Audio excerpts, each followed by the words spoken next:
जय श्री राम, जय नीम करोली बाबा। रात का वातावरण है और मुझे नीम करोली बाबा का एक स्वप्न आया जो मैं आपको बताने जा रहा हूँ। ये चमत्कार वास्तव में सच भी है जो मैं बताने जा रहा हूँ, जो मेरे सपने में आया। ये वास्तविक सत्य घटना है। मेरे बाबा का एक ऐसा चमत्कार है जो मैं आपको बताने जा रहा हूँ। ये बात उन दिनों की है दोस्तों। हल्द्वानी नामक उत्तराखंड में एक ज़िला है जहाँ एक पुलिस थाना है। उस पुलिस थाने में एक नए इंस्पेक्टर आते हैं और नए इंस्पेक्टर बड़े ही निडर और बड़े ही बलशाली और बड़े ही स्ट्रिक्ट तरीके से वह पुलिस इंस्पेक्टर थे। वह वहाँ आते हैं। उनका रूटीन का कार्यक्रम था कि थाने के अंतर्गत एक राउंड मारना और गश्ती दल के साथ ले जाना। गश्ती दल रोज़ की भांति वह हर टाइम निकलते थे अपने गश्ती दल के साथ और वह देखते थे। तो गश्ती दल को एक संत मिले, एक बाबा मिले, बड़े हष्टपुष्ट, बड़े दिखने में मोटे ताजे एक बाबा उन्हें मिले। बाबा को वह सिपाहियों की टुकड़ी उठा लाती है और हवालात में बंद कर देती है।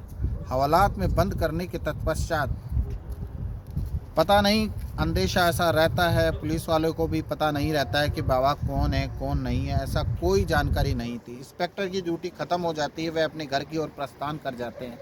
सिपाहियों का दल रहता है नाइट की ड्यूटी पर।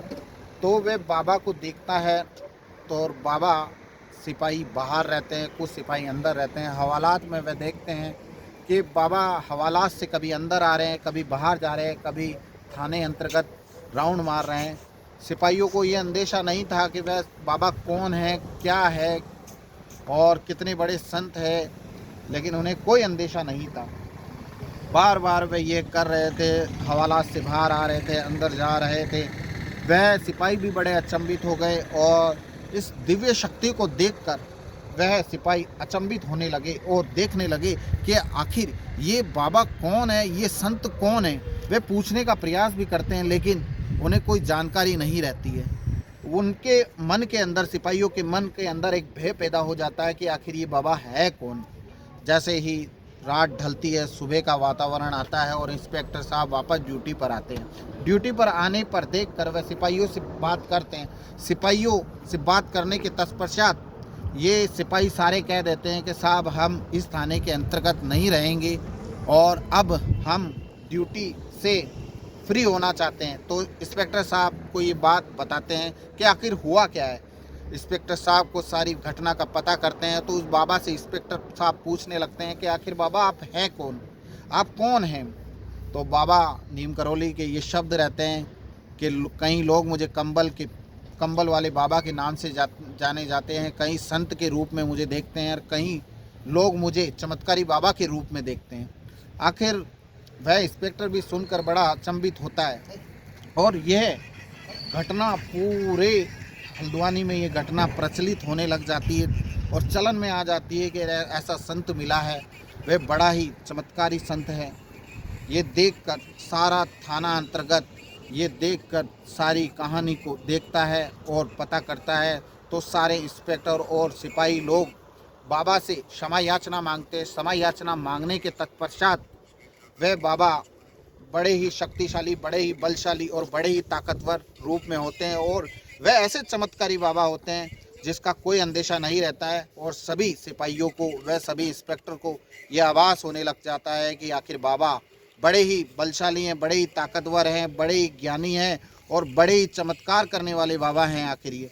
फिर सारे सिपाही लोग सारे थाने अंतर्गत बाबा से क्षमा याचना मांगते हैं और बाबा से क्षमा याचना मांगने के पश्चात बाबा से ये विनती करते हैं कि आप हमारे घर भोजन करिए। भोजन करने के तत्पश्चात बाबा से विनम्र पूर्वक आग्रह करते हैं कि आप हमारे घर चलिए और घर पर आकर भोजन करिए। बाबा उनकी बात को मान लेते हैं और बाबा उनके घर की ओर प्रस्थान करते हैं। घर की ओर प्रस्थान करने के बाद ये देखा जाता है